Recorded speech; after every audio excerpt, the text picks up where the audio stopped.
To know. You don't want to know. Part of my mind was saying no. This isn't happening to us. It's gone to my lungs. He said. Don't tell me that. He did the big C with his fingers in the air. Don't tell me that. There was no going back. I don't want to know. I gave up my job, The tablets. but that was fine by me. So many tablets. So much caring, so physical. Just like a baby, but not mentally. He needed his dignity. His independence. The tablets. I didn't think I could cope. But then you do. You do. She said to me, John, I'm not frightened to die. She wasn't frightened to die. I said, well, don't say that. I said, you're not going down that line yet, are we? You know, but she said, no, I'm not frightened to die, she said, yeah.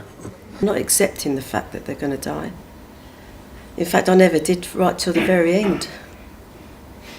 And I think that was just sheer hoping that he wasn't going to die. I just felt sad all the time, really. Just really sad. On the beginning, I didn't allow myself too much to think about it. I kept so busy. And really, really angry, and it wasn't really Brian, it was angry at the illness. I found a lot of anger in him. He was the angry one. If you love someone more, Does it make caring easier? Some are born carers. Others have to work at it. It's good to hear both sides. It makes a difference if you love him. It made a difference that I loved her. I thought his going was a thing I craved for. But when he'd gone, the guilt you feel. I've been on tranquilisers ever since. 2 years gone, but I still miss him.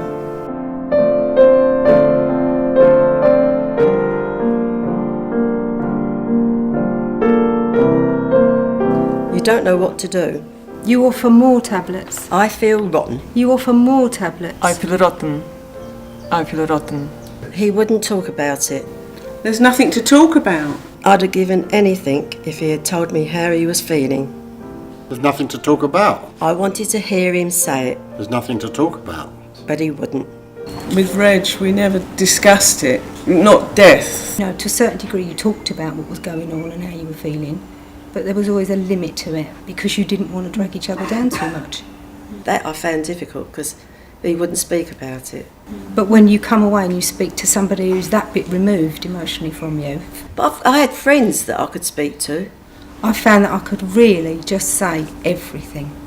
But we never really discussed him going. If I could have opened him up and got him to speak about the illness, but he just wouldn't.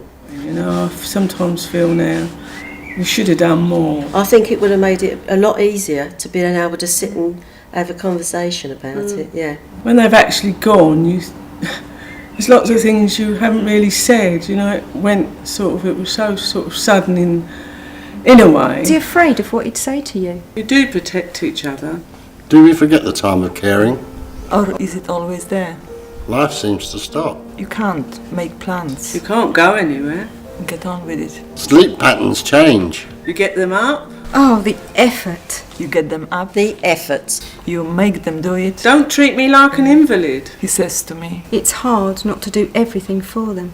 I always did the cooking from the day she got ill. I'd find the food he liked, but he can't eat it. He always did the cooking, now I have to do it. Eat a bit more and you'll get better. Your wish is my command. Food's a bonding thing. He's eating and I think, oh great. I want to go out. He went to get the paper in the snow. I've got to be honest, he loves stews and dumplings. You shut the door. So I made them, but he couldn't eat them. What if he slips So I made smaller portions. and falls? So he'd tell me how many potatoes. He loved walking. I get back in from work. I want to go out.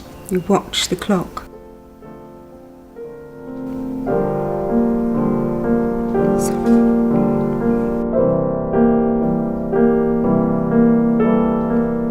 Please, please don't slip. Please, please walk in through that door. A couple of times a neighbour found him sitting on his wall. The neighbour brought him back.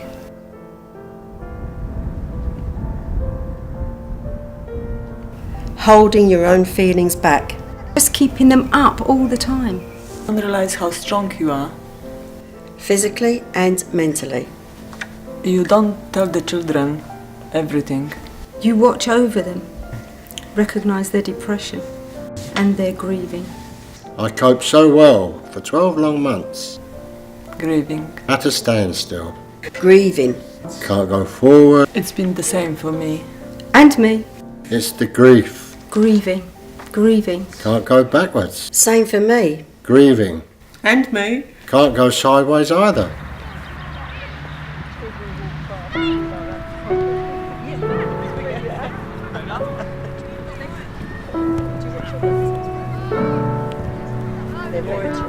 And I find it very hard now still. After a year, you know, as I said to you the other week, I seem to have hit a barrier somewhere. Can't go forward, can't go sideways. And I have good days, bad days, like we all do, but I've had lots and lots of bad days this last couple of weeks. I'm not a person who suffers with depression things. I'm quite a jovial type guy, you know, and I go out Fridays with my pals and oh, come on, buck your ideas up. You've always got a joke to tell and have a laugh and a joke, but I sit there like a zombie. So is it worth going out, you know? But then, if I don't, I'm not meeting the friends, am I, you know? I mean, I think all of us, when you're caring for someone who's terminally ill, your grieving starts almost before they've died. And that's another thing I felt. I felt my grieving started quite a while before.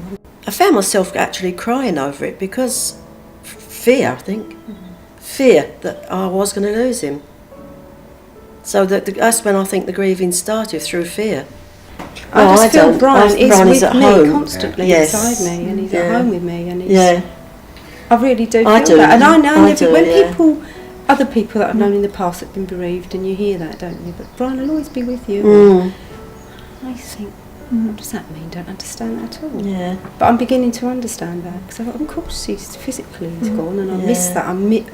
Well, that's when your worst days, isn't it? When you miss.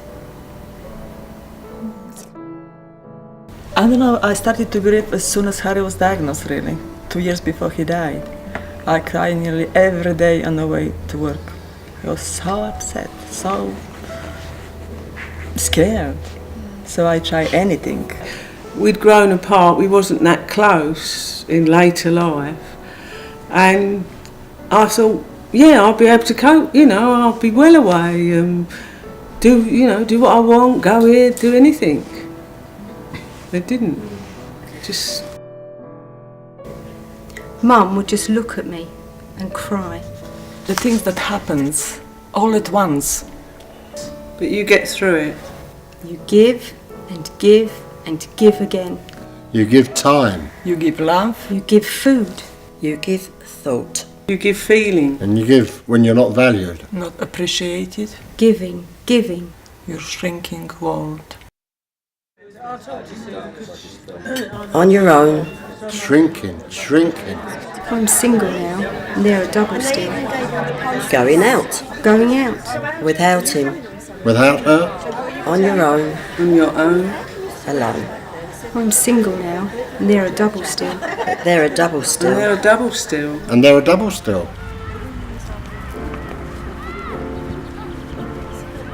Who am I? Who am I? Who am I? Who am I? Who am I? This isn't me. This isn't me. This isn't me. This isn't me.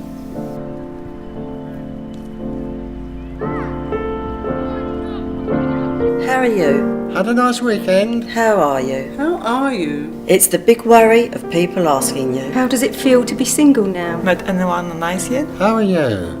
This isn't me. What's happened to me? This isn't me. This isn't me. How are you? And then there's the anniversaries. There's the anniversaries. I mean, I've got more freedom.